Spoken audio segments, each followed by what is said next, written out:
Saudara-saudara, tetapi memang prinsip kebangsaan ini ada bahayanya.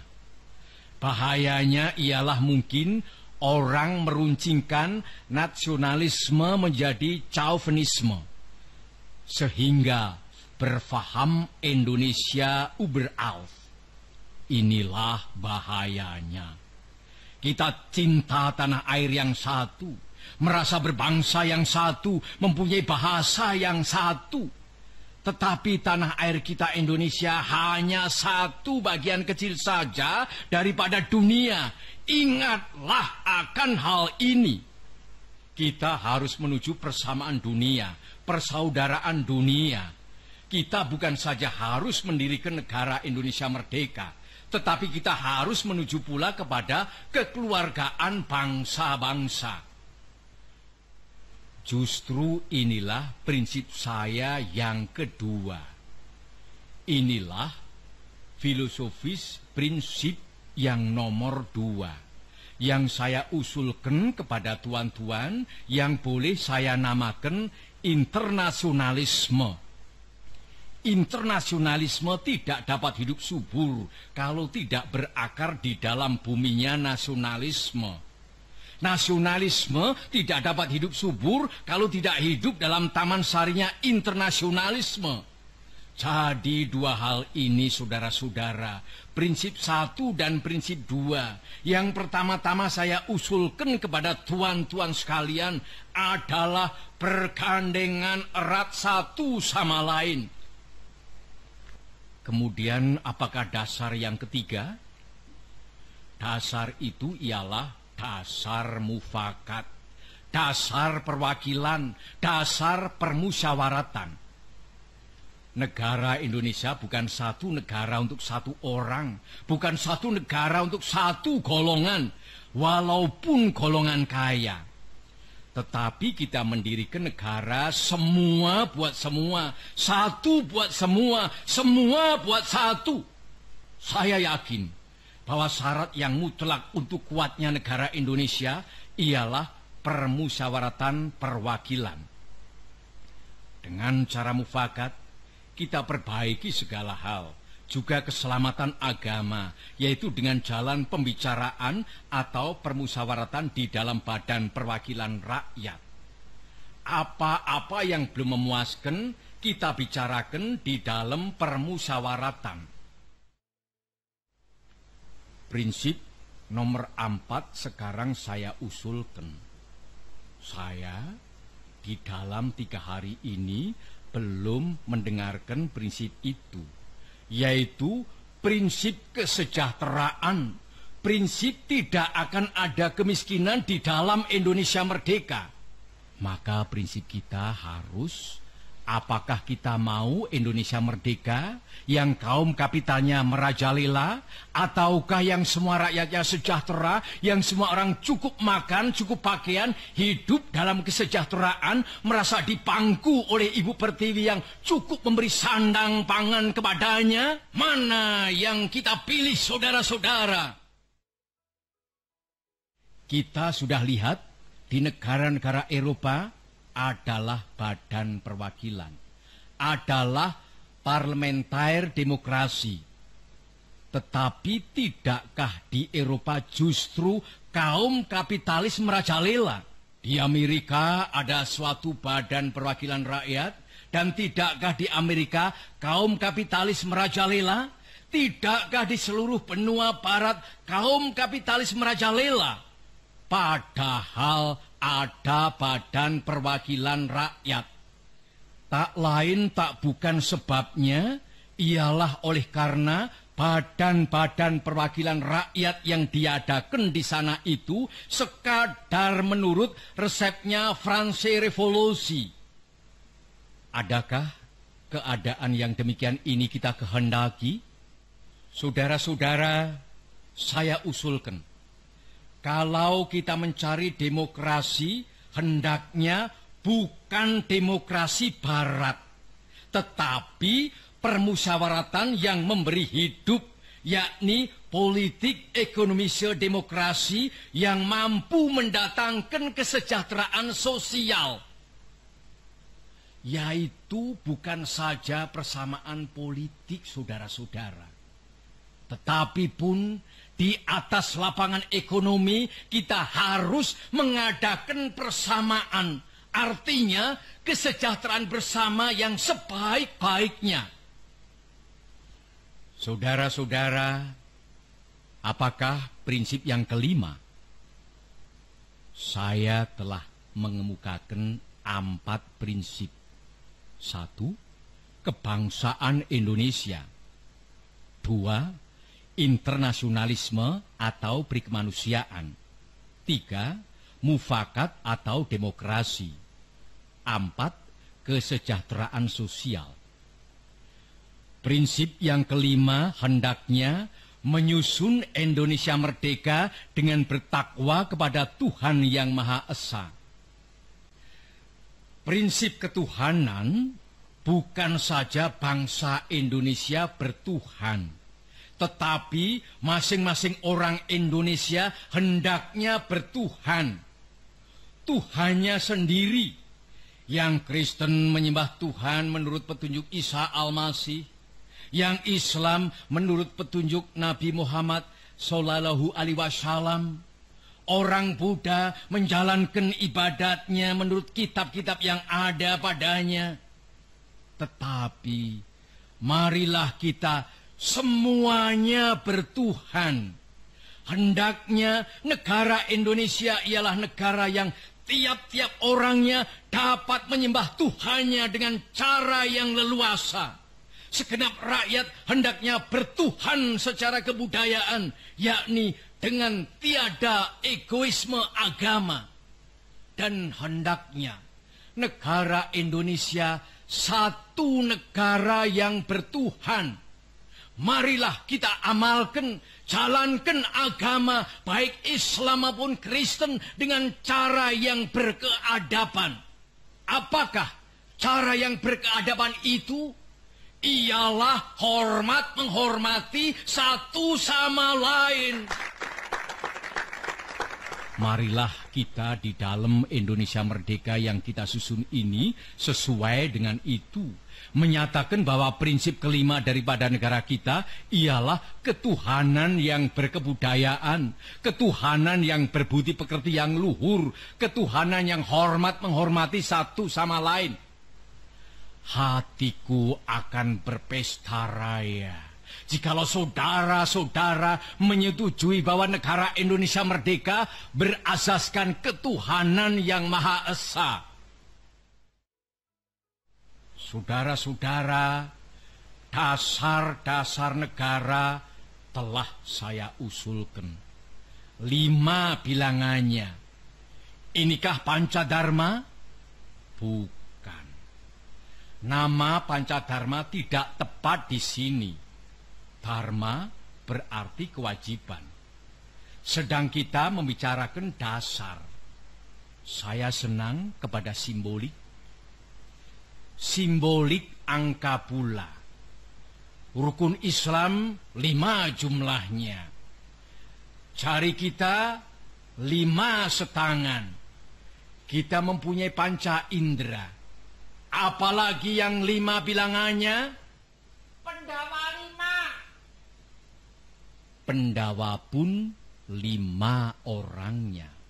Sekarang banyaknya prinsip kebangsaan, internasionalisme, mufakat, kesejahteraan, dan ketuhanan. 5 pula bilangannya. Namanya bukan Pancadharma, tetapi saya namakan ini dengan petunjuk seorang teman kita ahli bahasa. Namanya ialah Pancasila. Sila artinya azas atau dasar. Dan di atas kelima dasar itulah kita mendirikan negara Indonesia kekal dan abadi.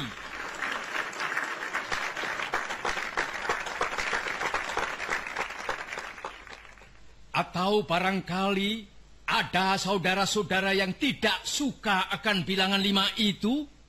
Saya boleh peras sehingga tinggal 3 saja. Saudara-saudara tanya kepada saya, apakah perasan yang 3 itu? Berpuluh-puluh tahun sudah saya pikirkan dia.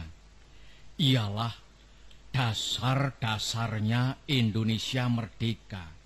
Weltan saung kita. 2 dasar yang pertama, kebangsaan dan internasionalisme.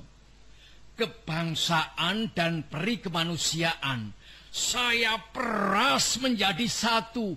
Itulah yang dahulu saya namakan sosionasionalisme. Dan demokrasi yang bukan demokrasi barat, tetapi politik ekonomisme demokrasi, yaitu politik demokrasi dengan sosial rechtvaardigheid, demokrasi dengan kesejahteraan. Saya peraskan pula menjadi satu. Inilah yang dulu saya namakan sosiodemokrasi.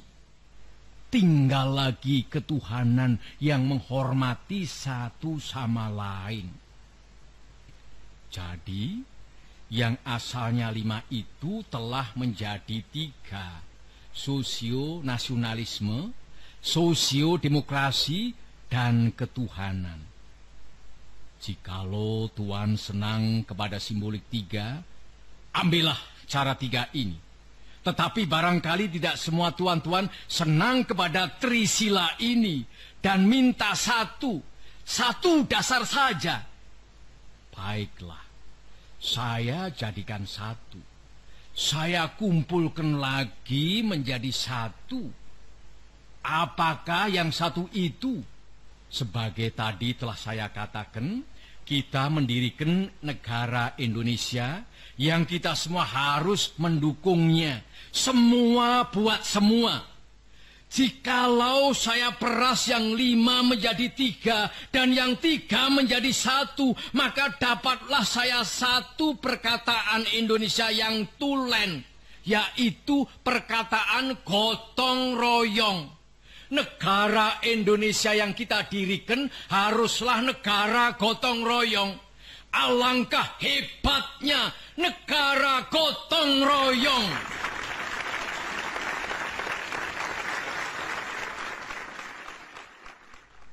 Marilah kita menyelesaikan karya, gawe, pekerjaan, amal ini bersama-sama. Gotong royong adalah pembantingan tulang bersama, pemerasan keringat bersama, perjuangan bantu binantu bersama, amal semua buat kepentingan semua, keringat semua buat kebahagiaan semua, holopis kontol baris buat kepentingan bersama. Itulah gotong royong.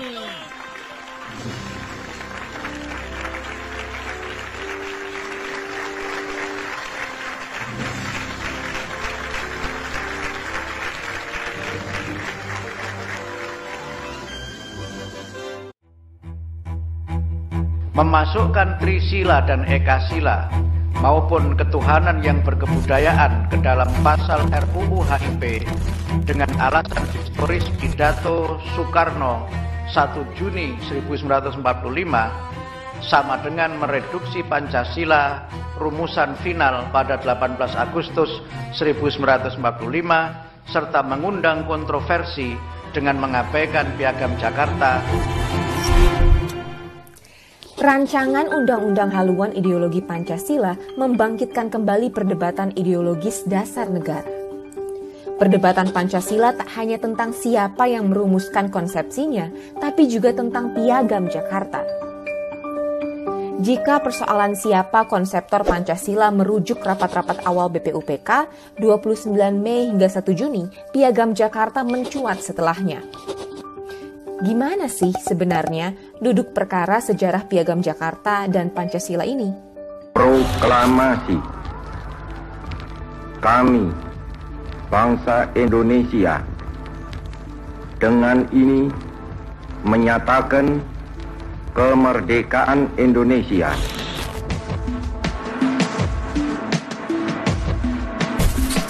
Sore hari 17 Agustus 1945, Muhammad Hatta didatangi utusan Angkatan Laut Jepang. Utusan itu menyampaikan wakil-wakil Protestan dan Katolik keberatan terhadap sila pertama dasar negara yang tercantum dalam pembukaan Undang-Undang Dasar. Kalau kalimatnya seperti itu, mereka akan memilih berdiri di luar Republik Indonesia. Asal-usul kalimat itu bermula di sini, Rumah Soekarno, di Jalan Pegangsaan Timur nomor 56. Pada 22 Juni 1945, panitia kecil beranggotakan 9 orang melangsungkan rapat di sana dan menghasilkan rancangan pembukaan Undang-Undang Dasar. Muhammad Yamin menamainya Piagam Jakarta. Rapat panitia 9 berlangsung alot, penuh lobi dan manuver. Kubu nasionalis sekuler dan nasionalis Islam bersikukuh pada pendiriannya. Piagam Jakarta ialah hasil kompromi dua kubu tersebut. Meski demikian, jalan tengah itu tak menyelesaikan perdebatan. Di sidang kedua BPUPK, tokoh dari Maluku Johannes Latuharhari menilai sila pertama dasar negara dalam Piagam Jakarta akan mengacaukan hukum adat. Kepala Kantor Urusan Agama zaman pendudukan Jepang, Jaya Diningrat, khawatir 7 kata itu menimbulkan fanatisme. Ki Bagus Hadikusumo, tokoh Muhammadiyah, justru ingin frasa bagi pemeluk-pemeluknya dihapus. Namun, Soekarno bersikukuh mempertahankannya.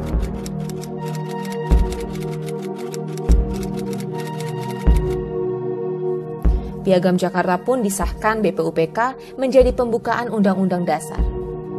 7 kata di sila pertama Piagam Jakarta dipertahankan. Kembali ke Hatta.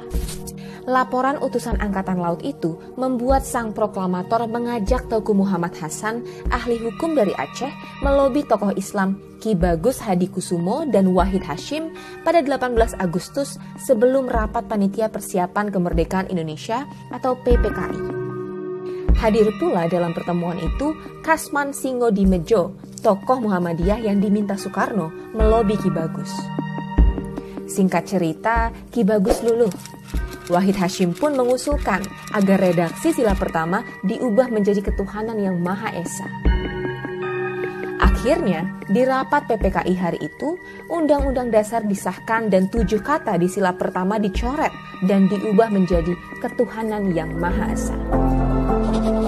Perubahan ini disebut Hatta perubahan yang maha penting menyatukan segala bangsa. Namun, polemik tidak berhenti di situ. Dalam melobi Ki Bagus, Kasman menyebut Undang-Undang Dasar ini akan disempurnakan kemudian hari dan keinginan mereka bisa diusulkan lagi. Baru belasan tahun kemudian, pembahasan dasar negara mencuat lagi. Yakni di sini, di Gedung Concordia, Bandung, saat konstituante merancang Undang-Undang Dasar baru pada paruh akhir dekade 1950. Rapat soal dasar negara ini pun tidak kunjung menemui titik temu di konstituante. Lembaga ini sampai membuat panitia kompromi yang mewakili semua kelompok. Panitia ini menawarkan 2 rumusan Pancasila sebagai dasar negara. Pertama, rumusan yang tercantum di Piagam Jakarta 22 Juni. Kedua, rumusan Undang-Undang Dasar 18 Agustus 1945. Tapi, tak ada rumusan yang memperoleh dukungan 2/3 jumlah suara yang hadir. Menurut Ketua Konstituante Wilopo, konstituante bekerja cukup baik. Pekerjaan konstituante tersisa 10% saja, yakni menyelesaikan persoalan dasar negara. Namun, Februari 1959, Soekarno yang memimpin kabinet bersama Juanda memutuskan untuk melaksanakan demokrasi terpimpin serta kembali ke Undang-Undang Dasar 1945.